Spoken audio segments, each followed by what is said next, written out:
States Director of Opioid Response in Governor Mills' office. It's my joy to welcome you to our monthly webinar. Many of you join us virtually every month, and we are so appreciative of your support and the work that's done. I'll make a few preliminary comments here before introducing our faculty for today, which is really honored to do this and have Healthy Acadia's youth recovery coach program being featured. We also had them at the summit in July and a very popular session. I think we would love to see the youth recovery coaches grow across the state, and really appreciate the individuals we have with us this morning.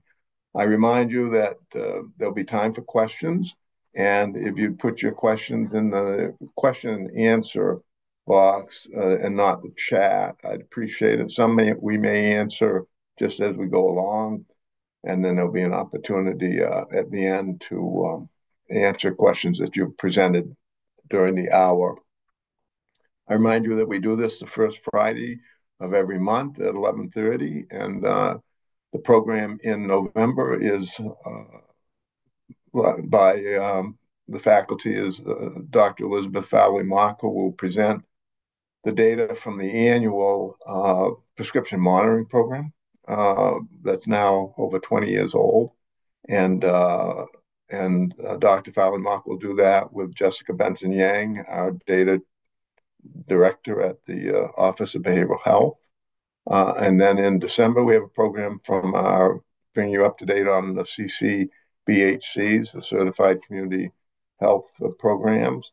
And then in January, we're hoping to bring Roland Robinson back. Roland is still on his fellowship in Brazil, studying drug policy, and we'll have a dialogue with him about what he's learned about drug policy in Brazil specifically and South America generally. I'll give you a little bit of data this morning. I know you always appreciate that as of last Sunday, our fatal overdoses for the year was still down about 20%. It varies a little bit week to week. That's compared to the same period a year ago, which was a decrease, as you'll recall, from the year before. It's going to be more difficult to have steep declines as we start comparing one good period with another good period from the really difficult period we had in 2022. But we're really hoping that this year, if we can sustain this through the remaining 3 months of the year, then we'd be down to not only pre-pandemic levels, but pre-2019 levels. So again, I remind you that the lives are saved in the community with the work that all of you do, not what we do here in Augusta. It's our job to give you the resources that you need, but I have no doubt that the work that our options liaisons do, the work of our naloxone distribution network, and all the treatment that all of you are providing. And today we're really going to feature our pillar of recovery support and focusing on adolescents. And we're very proud that the resources now that we have for some of the teenagers who got into difficulty very early in their lives and now are in recovery or want to get into recovery, want treatment. And the Pediatric Society's Treat Me Now program, and all the work going on around the state, the work that Day One does, and the work of these youth recovery coaches that we're going to talk about right now is really important to that effort. Also, I wanted to note the Recovery High School in Fort Kent that will be available to 8 students next November, less than a year from now, next September. So again, I want to introduce our guests. Steve Tilney is the Youth Recovery Coach Coordinator for Washington, Hancock County, again, with Healthy Acadia. Got 10 years experience working with youth of all ages, and originally from the Philadelphia area. We're really lucky to have Steve in Maine now helping us in these 2 really important counties. He has with him our two youth recovery coaches, Jude Fewell and Isaac Collins Jr. Jude, I had a wonderful opportunity to meet when we did the overdose awareness event on August 31st up in Ellsworth. And she hails from the Pacific Northwest. And she has what we describe in her bio as the trifecta of being a person in recovery herself, being an affected other, being a community ally. And Jude, thanks for being with us. Um, Isaac Collins Jr. is more of a homegrown product. Isaac's also in recovery and just doing a terrific job. I should note that Jude handles Hancock County and Isaac handles Washington County. Um, at some point in the presentation, probably towards the end, we're going to hear from Terry Woodruff, who's the co-director of the Maine Alliance for Recovery Coaching at Healthy Acadia. She and her co-director Denise Black have just done so much work for so many years. We've trained, they have responsible for having trained hundreds and hundreds of recovery coaches. We believe now that we've got well over 2,000 recovery coaches in Maine who have taken the basic CC curriculum. I think with that, I've covered all the preliminaries, Steve, and I know you've got the PowerPoint up. I'll go off video and let you and your team present. And again, thanks for everything you're doing up in these important counties. And I know people will, when they get done, they're going to want to have youth recovery coaches in their area. So take it away.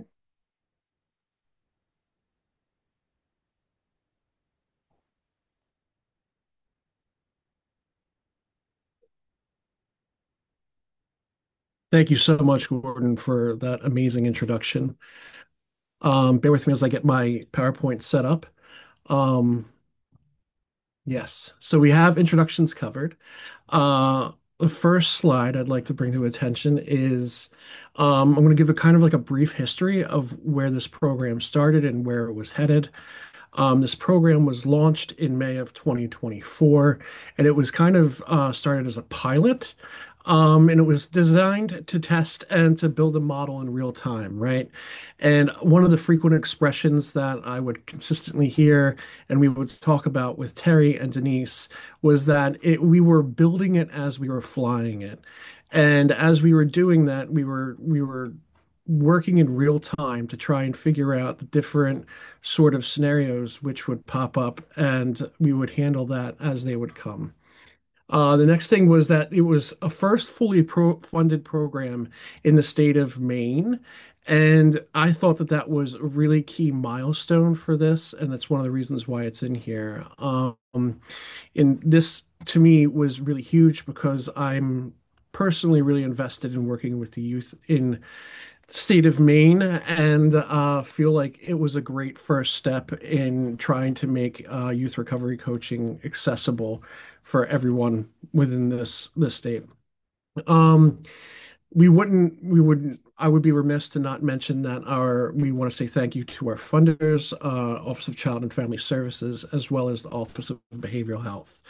And then lastly, as Gordon mentioned, we do serve both Washington and Hancock counties. So ideally, I don't necessarily know if everyone here is familiar with the term recovery coach, but what I have listed here in this slide is the CCAR definition or the Connecticut Community for Addiction Recovery definition for a recovery coach. But as you're going to come to find out, I feel like personally, this does kind of like it explains it, but you'll see that it's much more than just this definition. And personally, I feel like it does a lot more about being in the presence. Being this youth recovery coach is more about the presence and the trust and the connection in the moments with these youth that becomes more, right? And you'll see that as the youth recovery coaches kind of describe and talk about their experiences and some of the quotes that we've heard. And I think you'll see that it's really an awesome situation as we move through this presentation. Currently, this is where we stand as a program. Right now, we have 19 recoveries within both Washington and Hancock County. They're in various stages of active and inactive. And I will say that right now, um, it is growing, right? So as this school year started, we've seen, I believe, 3 to 4 new enrollments, and they're working with our youth recovery coaches on a weekly basis and having these conversations almost daily when the youth recovery coaches are in school. And I feel like this kind of shows a real time and steady demand for this program specifically. Currently, we've seen the strongest need in Washington County, but I will also add that as of we were getting started in the beginning, we really only got our staff trained in Hancock County towards the end of last school year. So outreach was a bit difficult at that point because if you know anything about schools and April forward, it's basically graduation time in high schools. And being able to sit down and have conversations with school administration, school staff, and counseling has the potential to not really happen very often. And we were really kind of blessed in my mind to be able to consistently have those outreach conversations via email and sit in on some conversations with different high schools throughout Hancock County over the summer. And we were very pleased to find out that we have 3 schools in Hancock County currently that that do have confirmed start dates as well as have already started. So currently in Washington County, we have 2 schools that we're working with, and in Hancock County, we have 3 schools that we're working with. And lastly, on this slide, I do state that all of our staff have been trained through Connecticut Community for Addiction Recovery, or CCAR. And that was what you'll hear a little bit later from Terry in regards to the Youth Recovery or the Recovery Coaching Academy for young people, as well as the Recovery Coaching Academy and other CCAR offerings too. So, how did we end up getting into schools, right? That's kind of like a big question that we get asked a lot. Um, it was a lot of work, it was a lot of follow-up, and it was a lot of outreach. We were very fortunate at the very beginning to have a connection to one of the schools in Washington County. And through that connection, we were able to join different areas of that school and start having really good conversations. One of those areas was the BAR team, which stands for Building Assets and Reducing Risks. And from my knowledge, according to my knowledge, it's one of those teams, it's similar to an intervention team that kind of meet and discuss different students who may be struggling. It usually is referred to the freshmen for this specific school.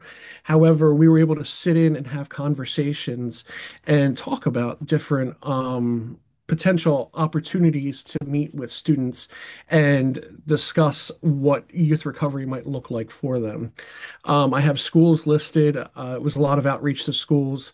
And then I also have like nonprofits. You'll hear a little bit later through conversation with Jude that there were a lot of nonprofits that really were interested in hearing about us and trying to find ways to collaborate in the community. I know over the summertime in Washington County, we were able to build sort of like a community um, scenario for these teens where they were able to come on 2 days per week and meet with Isaac in a community setting. And that was based around him working within schools, but then as summer came, trying to really figure out how to take that what we've built in schools and then shift it to the summertime because those schools aren't necessarily open. And we were able to do so with the help of the schools as well as outreach. So the next portion here on the slide is responding to school-based needs. at least four times within my outreach efforts, I heard about there being very few substance use disorder resources within schools, especially in Washington County. And one specifically in Hancock County who cited that they didn't have an addiction counselor on staff at that point, and they were really interested in hearing about our program because they felt like while it doesn't necessarily replace that specific need, that it would give those students the ability to have these open conversations in a peer setting that could potentially help them, unlock different resources, or we could broker different resources to them in that sort of time frame. Pardon me. The next portion we have low barrier approaches, right? And so usually when it comes to these sorts of programs, that has a tendency to have anywhere between that middle level barrier. But I feel like it's really important to mention with this program specifically, it's not just youth who struggle with substance use disorder, but also youth who are affected by substance use disorder. And when I think about Washington County, where I reside, um, and within the schools that I've worked at, I do know that there's been a lot of students and youth who have been affected by substance use disorder. And it's really important that they have that ability to kind of have those conversations in real time. And then lastly, I have proving value. The schools that were one of the schools that we connected with earlier on, um, Isaac was going in and having these conversations with students, and as you'll come to find out through some of the conversations with Isaac, um, another school heard about what was happening, contacted us, and they saw the value within the program through having conversations with this other school, and they reached out and had a conversation with us, and that's how we got it started in that specific school. And so, how do we connect with youth, right? That was another big question that we get asked often. Um, you'll see as we go through this presentation that Isaac and Jude are really meeting youth where they are. They're trying to put themselves in the places within the schools so that they're being seen, they're visible, they're part of the school rhythm, and they are very approachable or try to be approachable. And the other thing that I really enjoy about the idea of this is that when we are working, at the beginning, when I was talking about a youth recovery coach, we're working with students who are 14 to 21, but we are also our youth recovery coaches, their ages are 18 to 26. And so they're very relatable and they have that ability to kind of look approachable in that sort of a way. And it makes that relationship just that more accessible in my eyes.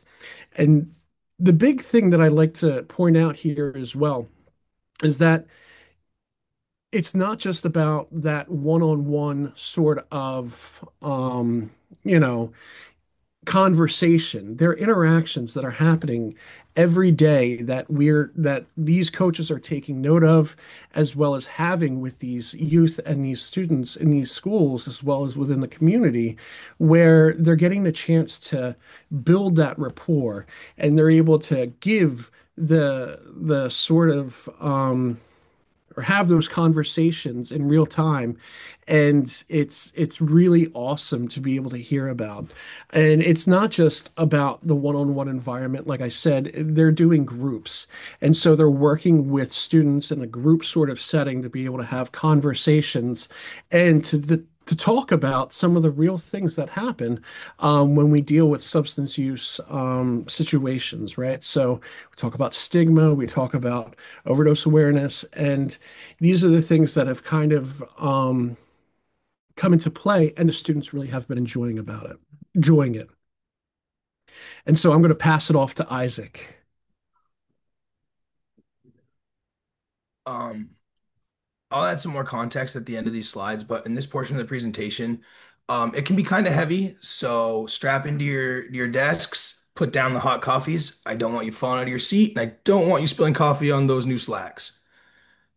These are some of the questions that we asked the youth that we work with, and I'll begin now. Question one: My living space has helped me drive my recovery journey. Youth response. I've got a lot of shit going on and my house really isn't a place for recovery. Hmm. Next slide, please. I regard my life as challenging and fulfilling without the need of using drugs and alcohol. Laughs. Oh hell no, not at all. Next slide, please.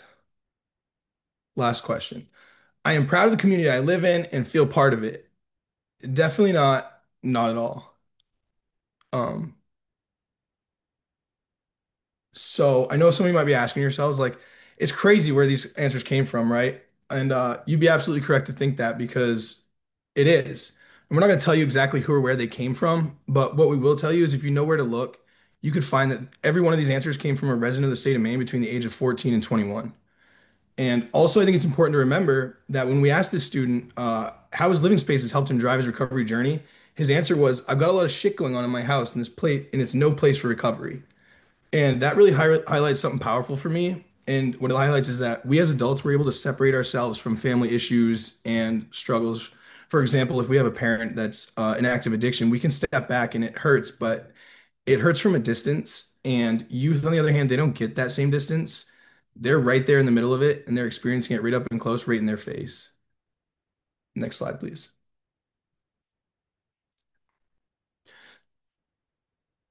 So I bet you're probably wondering what it looks like in a session, what the sessions actually look like. And it's kind of crazy to say, and it's funny to think about, but this is where my youth recovery coach hat comes off. And it's weird to say that, right? But it brings me to my next point, and that's about leveling with these kids. Because when we're in these sessions, I'm not a youth recovery coach, I'm just a recovery coach. And they're not a youth in recovery, they're just people in recovery. And there's somebody looking for support just like I once was. There's somebody dealing with the same struggles that I also had to face. And I think that's key that kids grow up fast nowadays. And if we treat them like kids, they're going to treat us like adults. But if we treat them like peers, then they're going to treat us like peers in return. Next slide, please.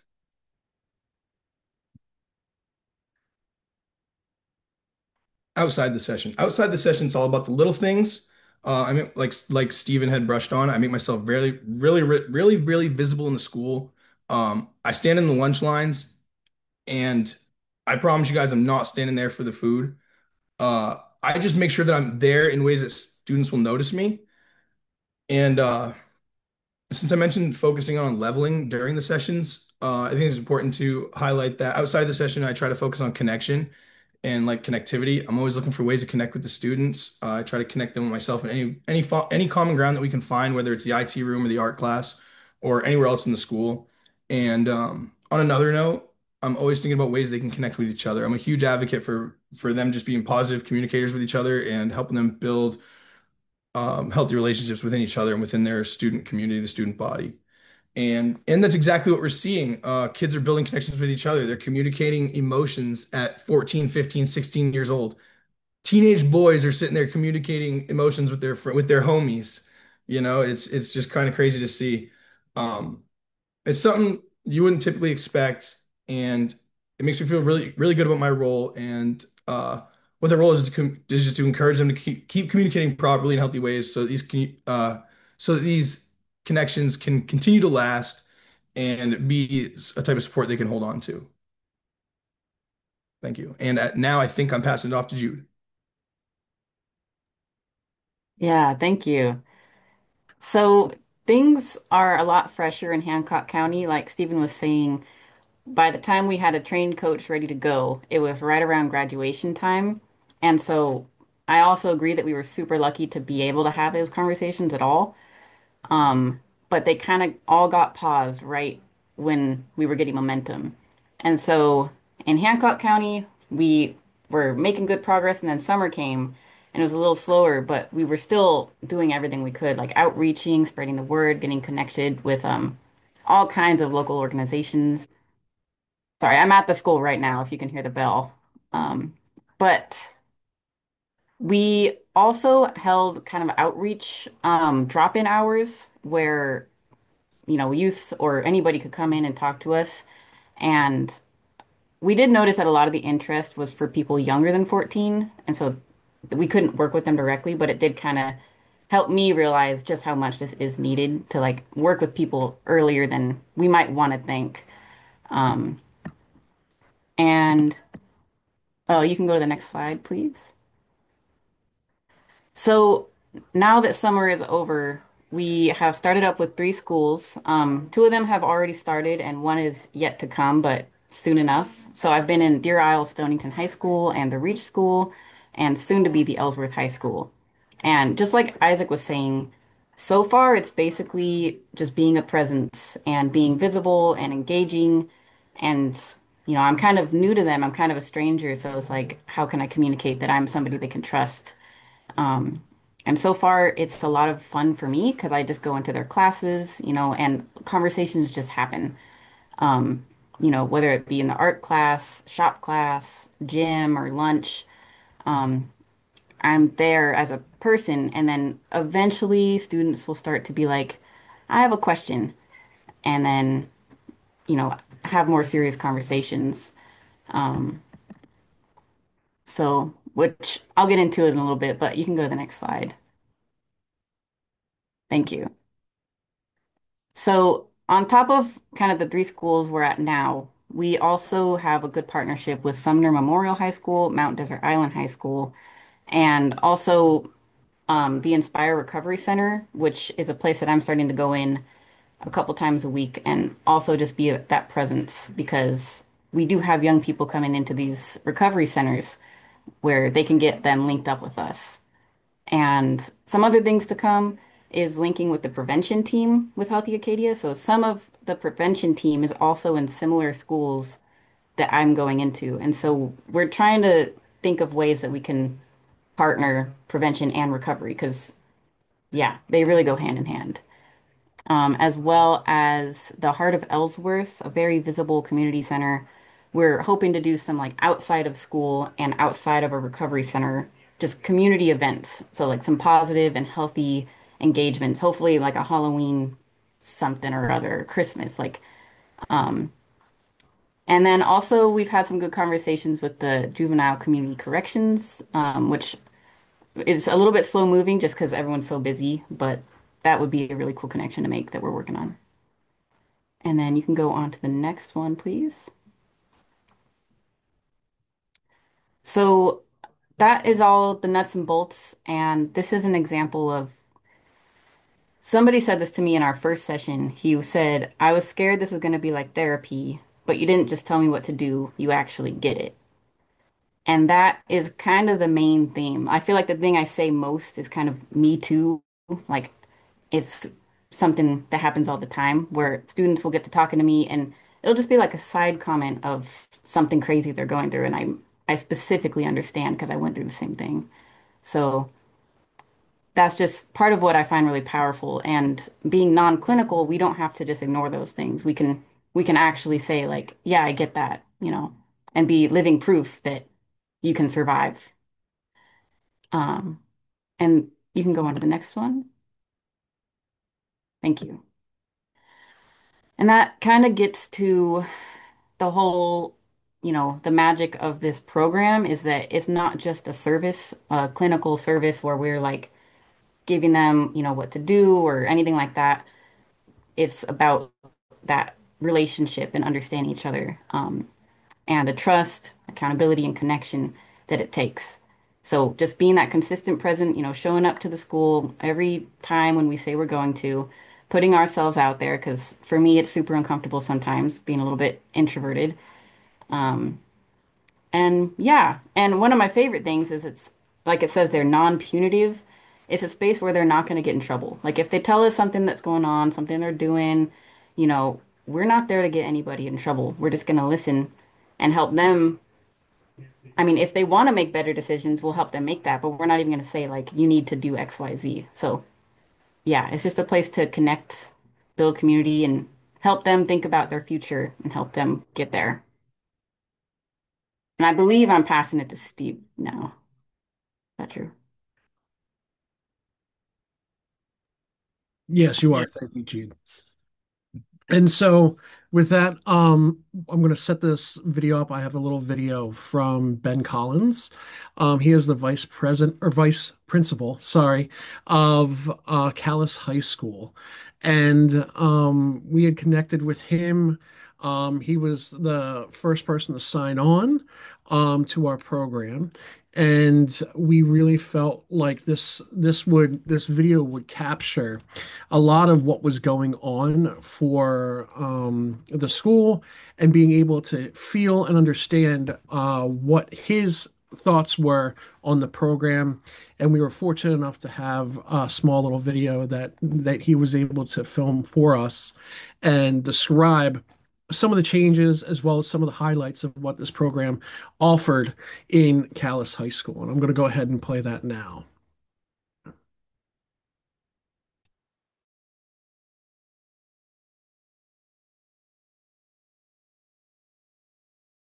I'm the vice principal athletic director at the high school here.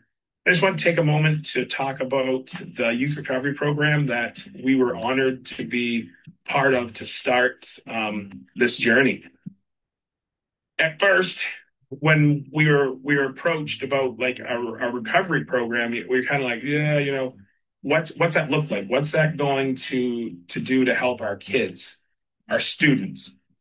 Well, the more we talked to Healthy Acadia and the youth recovery coach, the more it made sense. This program is a great program. It's a great start for kids who struggle, A, with their own recovery, or B, with someone they know in recovery.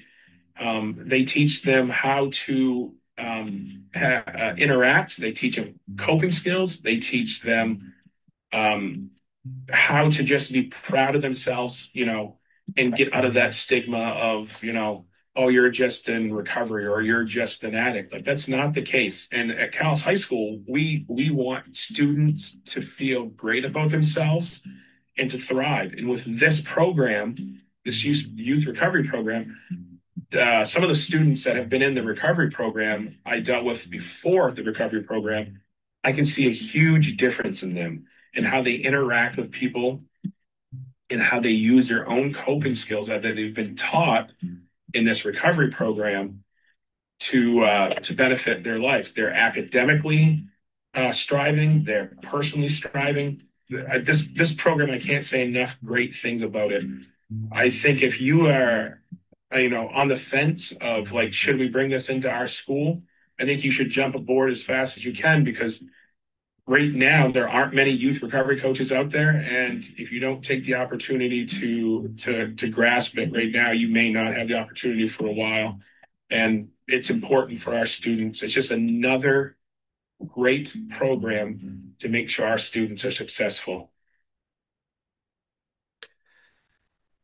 And so one of the things that I want to key in on with that video specifically, he talked about students from kind of like when they first started to when later on while they were working with the program. And one of the real successes that we've found, at least in that school specifically, was some successes with regards to truancy. There was a student within that school who didn't necessarily like coming to school, and they would be considered something, truant. And as time went on, right, that student started coming more and more to be able to interact with Isaac in positive ways. And at at one point, Isaac was out sick, and this student specifically showed up to school thinking that they would be meeting with Isaac, and it turns out Isaac wasn't there. And one of the things that this specific student said was like, that's terrible because I really wanted to meet with Isaac today, and he was the sole purpose of why I kind of came today. At which point, the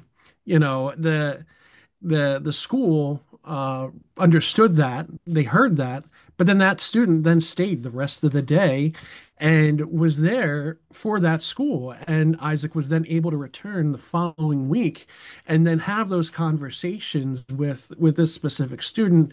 And that Isaac has noted, as well as the school has noted, that there's been a huge uptick in the students' attendance. And that goes hand in hand with some of the community aspects of this program. He's noticed a huge uptick about students who generally wouldn't come to school, and now they're coming to school and they're having conversations amongst each other as well as with Isaac, and they're more involved. And I think that that really is a huge testament to where these students are and where their brains are now after having been able to connect with Isaac and have these conversations and build that rapport and those relationships. It's very important. I don't know if you have anything else to add in regards to that, Isaac. Maybe some stories that you might have as well. Yeah. Oh, geez. I moved my arm to my chair, almost fell off the chair. I should have strapped in. Um, yeah, it's really cool. This student, I want to sprinkle on a little bit of the student's success a little bit because it's really like this student was like hiding in the basement under piles of clothes from their mom, skipping school or something like that. Like skipping school actively, like hiding from parents and stuff.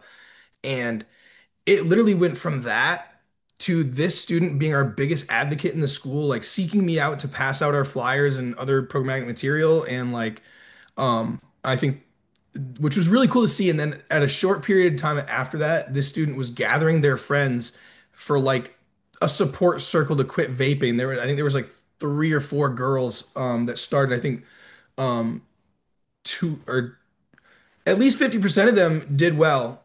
They did really good. They were supporting each other. I got to see it, provide them with some resources along the way. And it was really great to see. So this student has just done a complete turnaround, and we're really happy to see it. I'm really grateful to be a part of it. Thank you, Isaac. And with that, I will pass it off to Terry, who will talk a little bit more about the C car. Awesome, thank you. I know the flyer for the Recovery Coach Academy for young people was popped into the chat at the beginning of this session. So feel free to click on that, open it up. There's a QR code there as well as a link that you can register or share it with all of your contacts. The training will be November 17th through the 21st. It's a virtual training. As Stephen mentioned in the beginning, because of our funders, Office of Behavioral Health, we were able to offer all of these CCAR trainings free. And just so folks know, because if you were to sign up through CCAR, I think the Recovery Coach Academy and this one are around $850. So it's awesome that we are able to provide all of our trainings, which are listed on the slide, absolutely free to anyone across the state of Maine. So even if you're not necessarily interested in becoming a coach, it's a great way to just get a little more information, maybe for yourself. Our trainings are not one where we sit and talk, Denise and I, as well as we have other facilitators that are in our training. It's more around a conversation.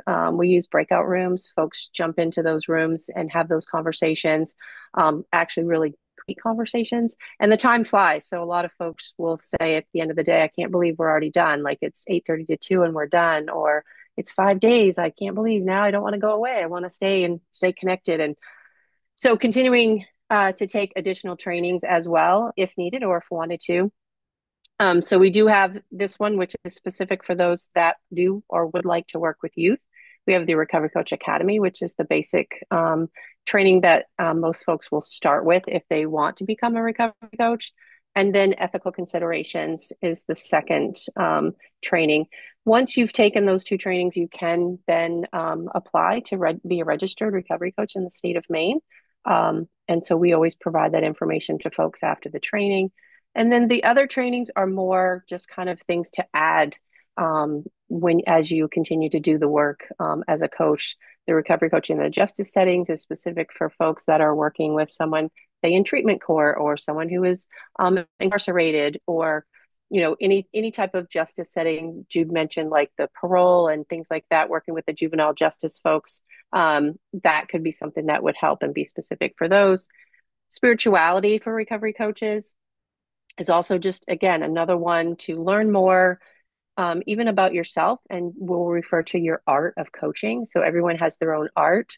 I'm sure if you were to sit in a session with Isaac and then sit in a session with Jude, it's going to be similar, but yet very different because they all have their own art of how they are facilitating or how they're actually having those conversations with the folks that they're working with. The recovery coaching basics is just a 1 day. So that one really is something that if you just want to kind of dip your toe in, learn a little bit about what it is that we do, that would be a great 1 day training because we know people's schedules are busy and it is hard to take 5 days to take a training. That would be one that folks could take just to learn a little bit about recovery coaching and professionalism. We are trying to make recovery coaches a profession, right? And being able to, it talks a lot about being that professional person and what are the things that folks need to do around that. Coach vision is what we refer to as coaches coaching coaches. So our coaches support those folks that they are working with, and the coach vision or having a coach advisor is someone that's going to then support the coaches. And so that's a 2 day training, learning how to support the coaches that may be coaching within your school or within an organization that you work in. And then recovery coaching in the ED, obviously it's specific to those that might be doing some recovery coaching in emergency departments. We do have some across the state. And so that is another piece of that. That is pretty much all I have around trainings. You can go to the Healthy Acadia website and can click, I believe, need help, and you can scroll down through and you can click on and actually get our training schedule. Also, for those that might be interested, if you know of anyone who is in need or would like to have a recovery coach, you also can go to the Healthy Acadia website, click need help, and request a coach. And that automatically will go to our program manager who will get it to the correct coordinator, whether it be an adult or for our youth program. So both of those are listed there as well. Can I And add I something real think, quick, Terry? go If right you don't ahead. mind. I just want to say, like, because I remember when I first heard about the recovery coaching thing, I was like, I'm barely doing recovery and I don't know sports. There's no way. And the reason I say this is because if you meet, like, if I sit down with Jude, right? Jude and I have a lot in common, but also Jude and I are in black and white night and day. Jude might relate to you and say, me too. And I'm more like, yes, girl, you know? And the reason I said, because if you wonder if recovery coaching is right for you, the fact that you wondered and care enough to wonder means it's right for you and just sign up, do it. That's all I have to say. And then I noticed that we have a couple of questions in the chat. I know Terry kind of talked a little bit about it. I know Jennifer Edwards asked, where can we direct folks to sign up for all these great trainings? Is there a website? And Terry mentioned going to healthyacadia.org and being able to go to the Need Help button, and then scroll down and being able to find those trainings there. Do you have anything else that you'd want to add to that question, Terry? I can also share. I'm sure they'll be sending some additional information out after this. I can share our complete training schedule, and that schedule will have all of the trainings that are listed on the slide, a brief description, and a link that will you can click that will take you directly to the registration page. Thank you, Terry. The next question I wanted to answer was Karen Scott's question. How do you engage with school staff, administrators, and teachers? And so I'm gonna give my answer, but that answer probably doesn't necessarily equate to everybody's answers because they'll probably all look different, right? So for me specifically, did you want to? Sorry, Gordon. No, I'm getting ready for that third question that probably Okay. I'm better prepared to answer. So when I work and engage with school staff and administrators, most of it looks like from like a coordinator's perspective, right? So I'm handling a lot of emails. I'm going to those bar meetings that I mentioned before. I'm sitting in with potentially social workers or administrators or principals of these schools, and we're having these kind of conversations about what's happening within Washington and Hancock County, and also kind of having some of those conversations about what successes we've seen as well as some of the challenges that have come up too, because part of it is adapting what we're doing from school to school. So every school's needs are going to be different. Right.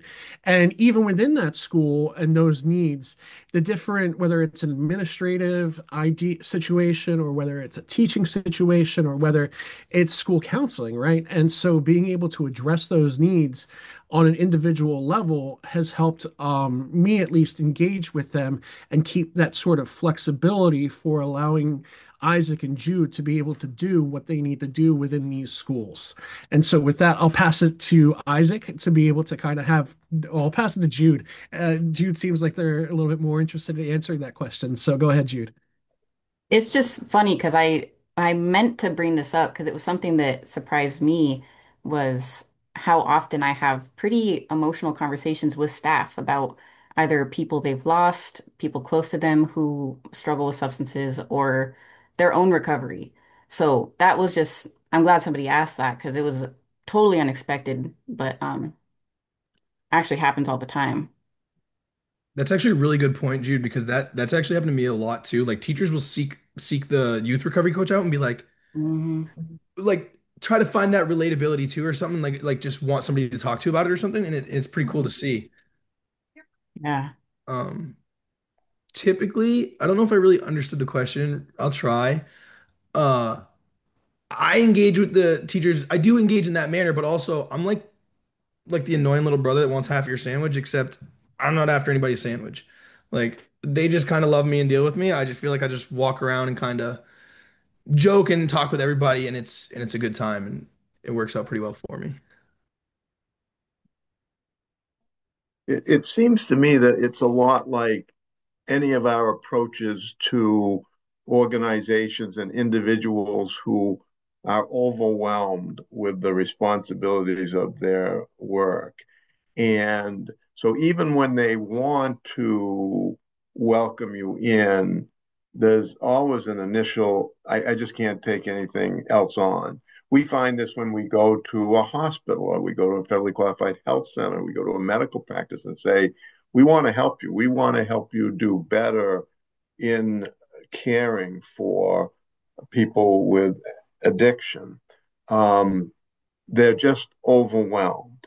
But if you can earn their trust, number one, and then and then help them, I think we've seen this time and time again that when they realize that, oh, this is actually an extra set of hands. This is an individual that can spend time with this young person that I'm unable to give them that much time. So I think we let them know that we want it. We're there to help. And I think, that every school is different, but I think about too the work that our SEED program, the Students Empowered to End Dependency, are doing. David Packham's organization, they've been to like 80 schools. And yet, a lot of people say, well, how do you get into the schools? Well, a lot of it's word of mouth, too. One superintendent says, I had them in. It was powerful. It made a difference. They're still coming. And it gets passed on to the next principal. And it's all about relationships, too. Is it your first relationship might have been because somebody was married to a teacher at the school. I mean, those things in Maine, it's one, as our friend Senator King is fond of saying, it's really one small town, and those relationships are incredibly important. We got about 10 minutes left. I want to answer the third question, and then I've got some myself. We anticipated this question. Is there any plan to extend the program to other counties within Maine? I would answer that question this way. We would love to have every county and every school have access to youth recovery coaches.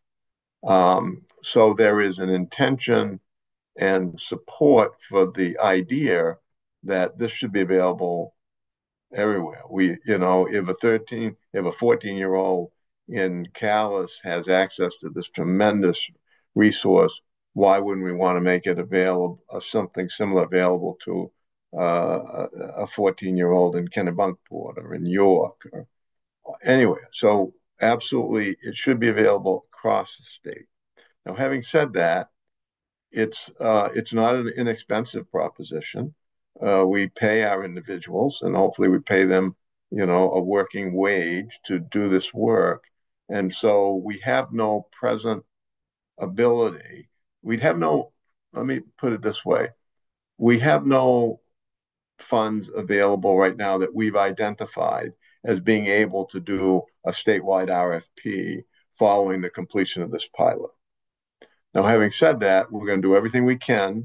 We wouldn't be offering this course in November to people if we didn't, want to expand beyond the pilot. So we got two goals. One, we'd want to make sure that the pilot is is made permanent in Washington and Hancock County. And then number two, we'd want to make sure that we, you pilot something to show if it works. This, even after 1 year's time, this is working for those 19 individuals. And this is a very high, this is a very special population for us and youth. And so we want to expand, yes, to all other counties. And we will be trying to identify resources to do that. At the same time, the governor and I had done this work next December, so we have about 14 months left.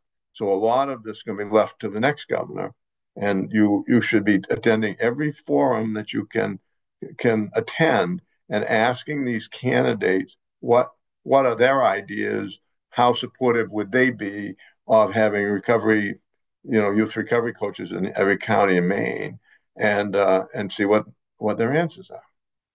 We've got another question here, or at least a comment from Andrea. When engaging with school staff, administrators, and teachers, I know I would go in with an open-minded, willing, honest presentation of the information that we have to offer the school. I would then also present facts that I have available. I would make sure to allow the school the time to speak and ask questions, as well as listen actively and intently to their needs, desires, and wants. Thank you, Andrea, for that comment.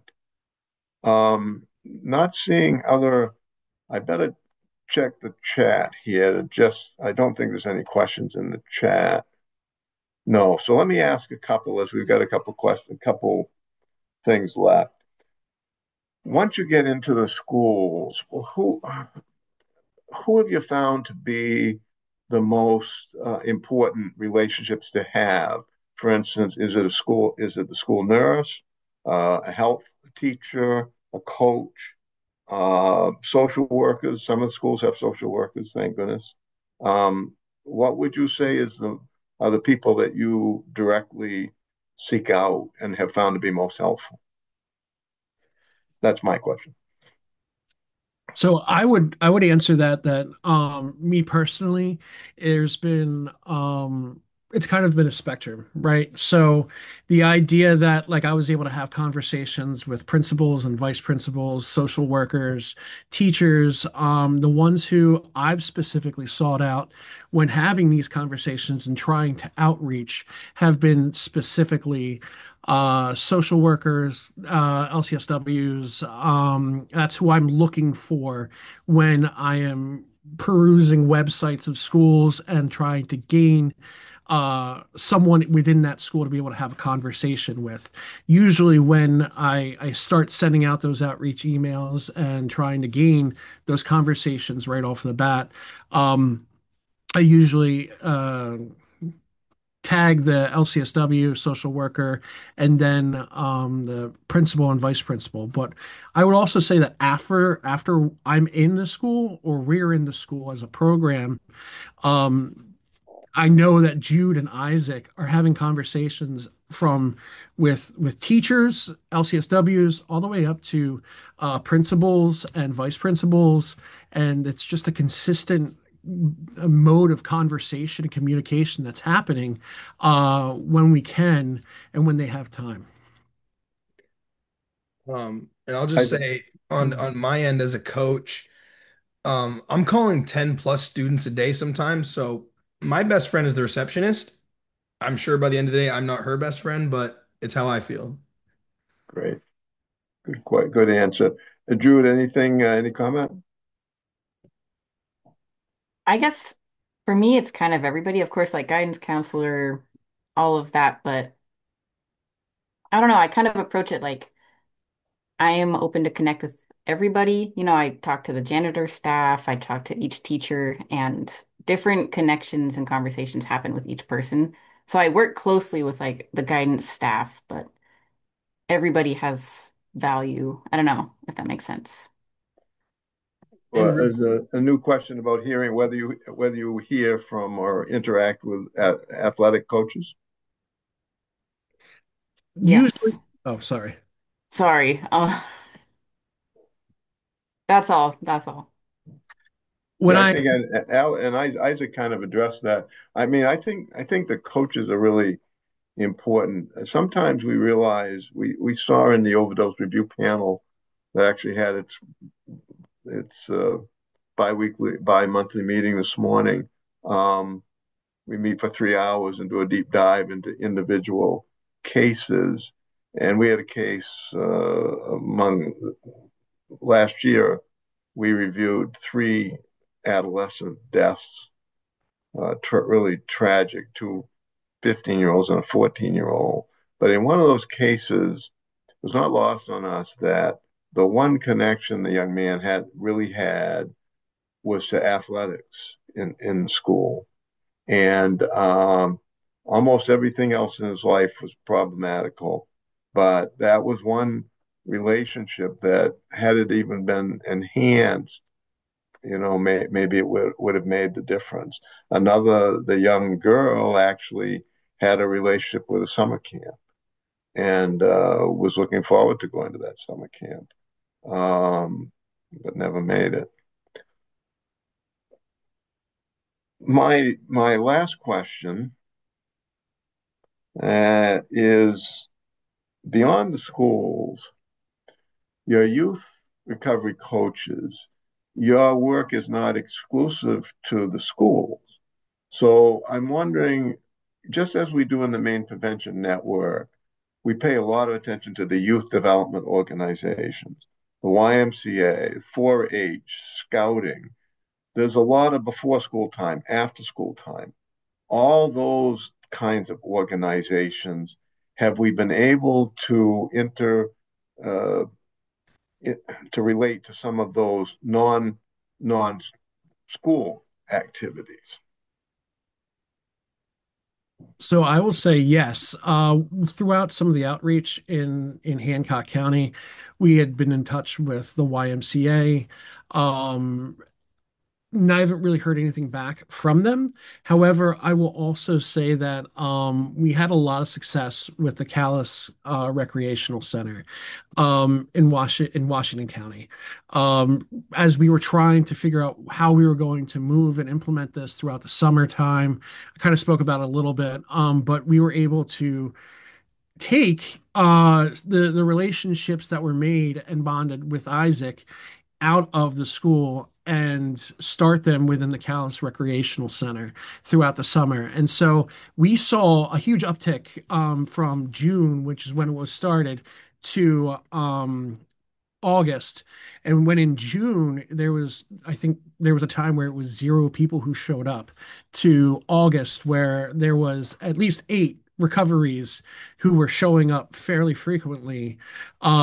And one of the things that also I think helped to that was that we were putting on barbecue events and drop-in barbecue events, where we would once per month work with Isaac and the recoveries and host these sort of events in the summertime. I saw Isaac went off mute, and so I'll allow him to chime in too. just real quick, and I don't want to take too much time, but it's when you talk about the successes, and one thing we didn't really brush on that I wish we had is like the youth recovery coaching program at Healthy Acadia. The first time any of us stepped foot in a school, 5 kids signed up on the way out the door.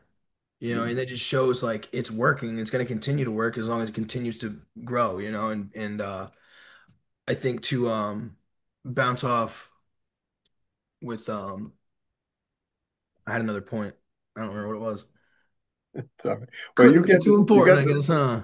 You get the last word, Isaac. It's 12:30. I want to thank all of you for your participation this morning.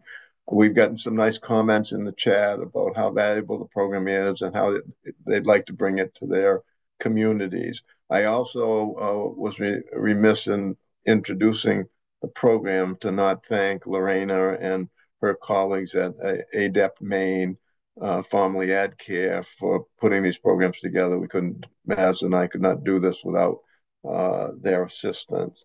So again, I remind you, the next program is on November 7th with Elizabeth Fowley Mock and Jessica Benson Yang, talking about the what we still get every year out of the prescription monitoring program and how that's all going.